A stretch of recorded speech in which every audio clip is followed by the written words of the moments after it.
guys. Thanks.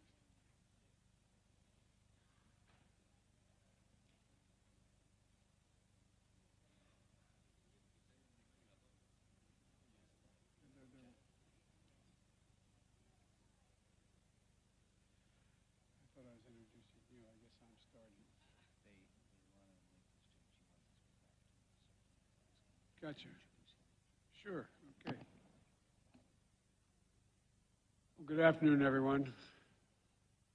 We haven't heard enough from everybody, so we're going to go another 5 hours. I want to welcome you all. I'm going to make some brief opening comments and yield to my friend who's been doing not much today, except doing this all day, and then to, as much as I like to go to President von der Leyen, who I like better than anybody here, but so we're going to begin now. Folks, good afternoon. I want to thank everyone for being here. You've done a tremendous job, by the way, for really. You've done a great job.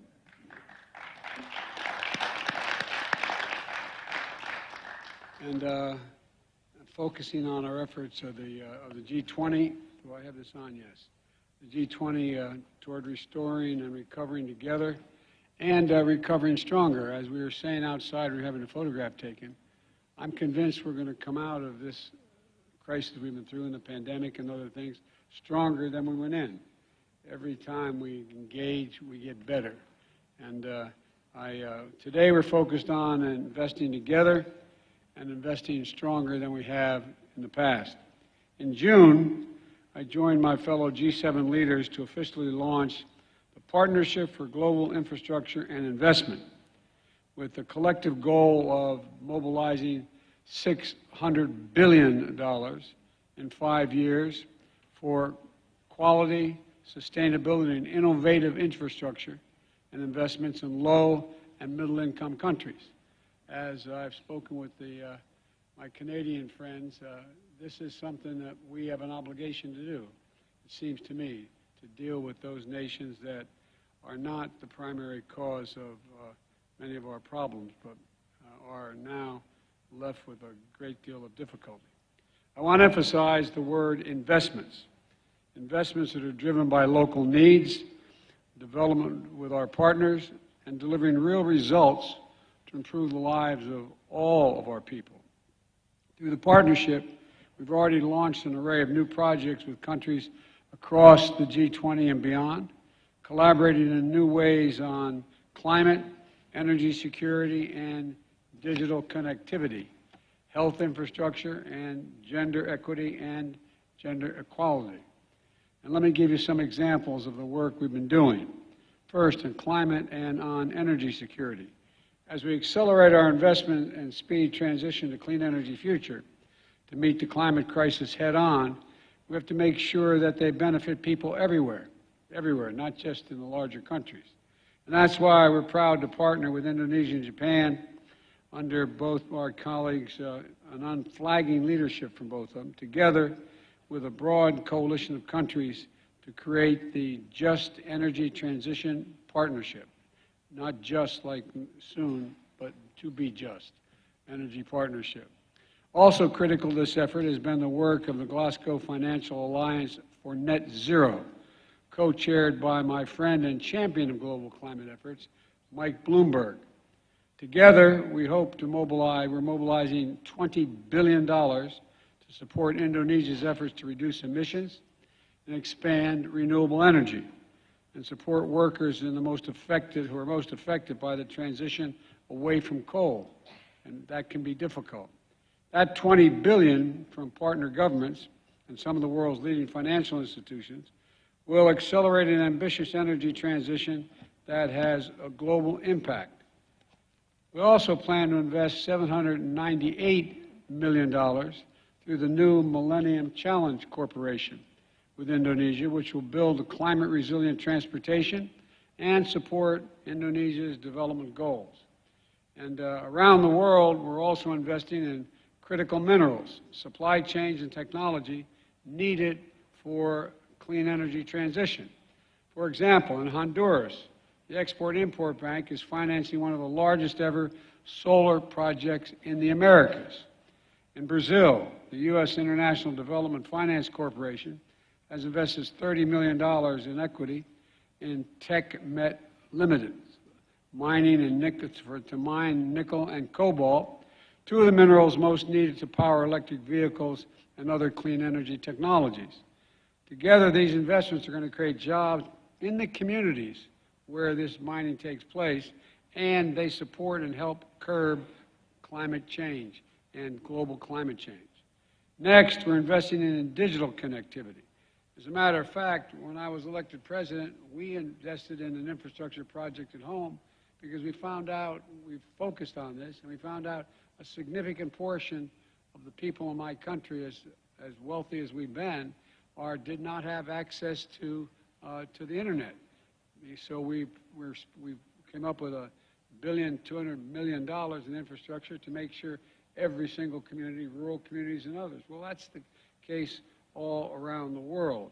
And so this digital connectivity, we're teaming up with a range of partners to ensure people have access to the internet, affordable access to the internet, and other technologies. These technologies are required to participate in today's economies. And for example, we're working together with Japan and Australia to upgrade networks in Papua New Guinea and across the Pacific, improving security, performance, and access to digital services.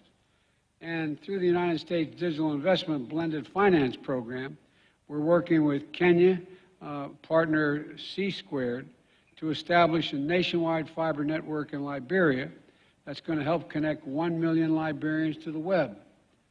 And the next is health infrastructure. We've seen over the last few years strengthening health security must be a priority for all of us. We just went through a long discussion on that. That's why we're continuing to support vaccine manufacturing in Africa and Asia and investing $15 million through the U.S. International Development Finance Corporation in India's health infrastructure, and just a few examples.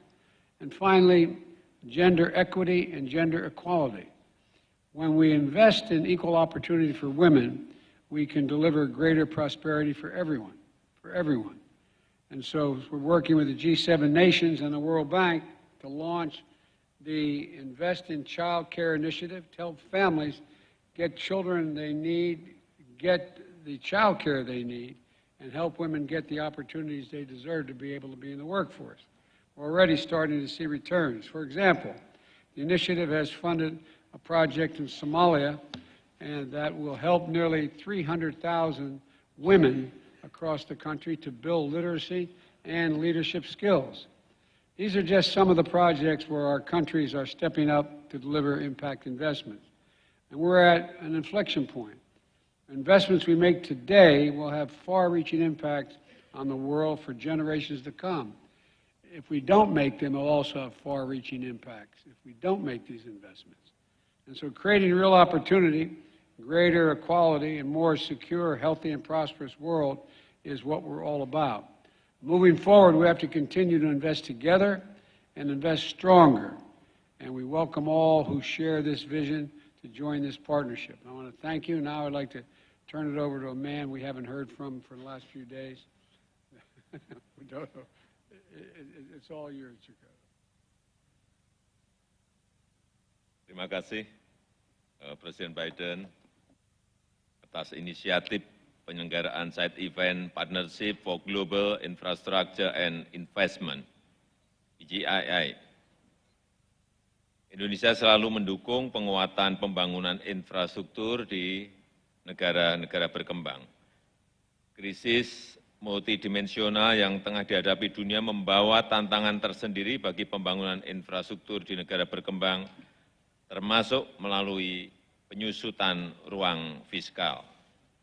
Ada beberapa hal yang perlu diperhatikan PGII dalam mendukung pembangunan infrastruktur di negara berkembang. Pertama, dukungan harus country driven, berdasarkan kebutuhan real negara tujuan. Konsultasi dan dialog dengan negara penerima harus menjadi pedoman utama. Pembangunan infrastruktur perlu memberdayakan masyarakat dan ekonomi setempat agar memiliki rasa kepemilikan yang tinggi, disertai dukungan bagi negara berkembang untuk membangun kapasitas dan kemampuan mandiri. Dengan demikian, negara berkembang dapat lebih tangguh menghadapi tantangan global di masa mendatang. Sebagai contoh, Indonesia tengah mendorong pemerataan pembangunan melalui pemindahan ibu kota ke Nusantara. Ini akan membuka peluang investasi sebesar 20,8 miliar dolar di berbagai sektor infrastruktur. Kedua, upaya kita harus didasarkan paradigma kolaborasi. Pelibatan lebih banyak pemangku kepentingan, termasuk sektor swasta, akan membawa manfaat nyata. Saya percaya inisiatif seperti PGII akan semakin bermanfaat jika melibatkan sebanyak-banyaknya negara di dunia. Ketiga, PGII harus menghasilkan dukungan pembangunan berkelanjutan, termasuk lewat pembangunan hijau dan transisi energi. Negara berkembang paling rentan terhadap tantangan pembangunan berkelanjutan dan perubahan iklim. Presidensi G20 Indonesia telah mendorong kerjasama nyata di bidang sustainable infrastructure dan pendanaan pembangunan. Indonesia sendiri juga bersungguh-sungguh mengembangkan industri hijau termasuk ekosistem industri mobil listrik sebagaimana yang mulia saksikan langsung di KTT Bali ini. Yang mulia, Indonesia siap mendukung inisiatif PGII. Harapan saya PGII dapat memperkuat hasil yang telah dicapai di G20. Terima kasih.